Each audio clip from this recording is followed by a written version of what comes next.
The word Bugonia refers to the mythical process of creating bees from the carcass of a dead ox or a bull. Welcome to the world of Yorgos Lanthimos. All we've lost, all that's been done to us, we're setting that right again. Greetings. Welcome to the headquarters of the human resistance.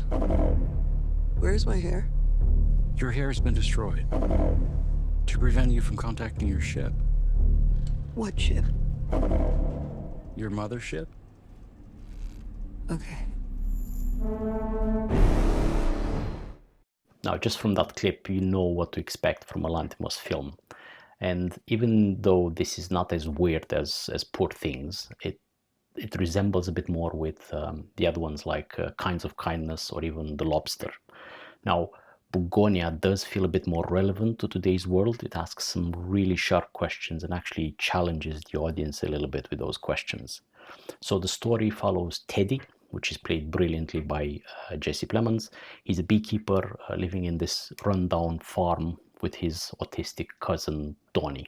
Teddy loves his bees, and he attributes their decline to something called colony collapse disorder, which is a phenomenon where the worker bees just abandon the hive altogether, obviously causing it to collapse down the line. It's a complex process and I'm no expert in it, but essentially research showed that it's triggered by pesticide and it can be catastrophic to agriculture just because bees overall pollinate roughly about a third of the world's crops. In the film, those pesticides are made by a corporation called Oxolith, and it's run by this really powerful, top of the game CEO called Michelle Fuller, played by Emma Stone. Now, Michelle is the textbook modern executive. She's glossy, she's articulate, she's always transparent, so that she's always does well for her by her shareholders, and she's this kind of CEO that appears on all the magazine covers and gives interviews about equality, and it's got this fully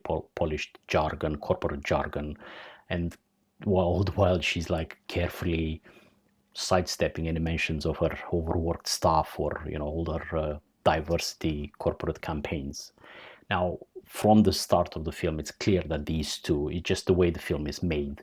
In the beginning, the introduction is clear that Teddy and Michelle are destined to butt heads, and only that setup is exciting. But once the two of them get together, once Teddy and Donnie kidnap Michelle, as we've seen in the trailer, and tie her up in their basement, that's when the film truly begins. Now, Lanthimos, the reason I like his films is because he's got this unique gift for making us root or care for these deeply flawed people. Just remember the lawyer character in Poor Things. Now, Teddy and Michelle, they exist at opposite ends of the modern spectrum. She's hyper efficient and she's so detached from humanity that even when she's in real mortal danger, she reacts like a corporate spokesperson. Teddy, on the other hand, is a traumatized young man who's just lost his way, and he only finds comfort in the dark corners of the internet. His worldview is built on these half-digested online research and conspiracy rabbit holes that only fuel his paranoia. But once the two of them come together and they sort of come to the same level in their conversations, those conversations is what make the most of the middle of the film, and those are really gripping. So they're sometimes absurd, but always rooted in some sort of uncomfortable truth. Teddy's a nihilistic eco-terrorist. He's got a warped sense of justice. He rants about the authoritarian corporate world order, but the scary part is that much of that sort of rings true. And on the other side, Michelle she defends humanity's evolution and the benefits of globalization, and that calm rationalism makes her sound even, and then played brilliantly by Emma Stone, makes her sound even less human and more like an alien, which only deepens Teddy's conviction that she's actually an alien. It's brilliant to watch. Lanthimos makes us switch allegiances between these two over and over. Morally, we want to side with the hostage, but emotionally, we can't help but feel for Teddy.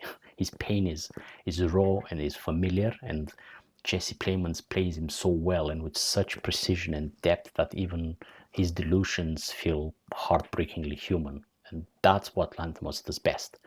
He builds that discomfort, is this awkwardness, and then he twists our empathy and then subverts our expectations all at the same time. This film could easily have worked as a stage play, given the fact that it's only about 2 or 3 locations. Part of me wished we could have stayed a bit longer with the 2 main characters and all those philosophical duels that they have about humanity's future, for example. But in the end, Bugonia is still a true Lanthimos film. It's weird, it's unsettling, and it's impossible to look away from. It's definitely worth the ticket price. And I'll see you next time.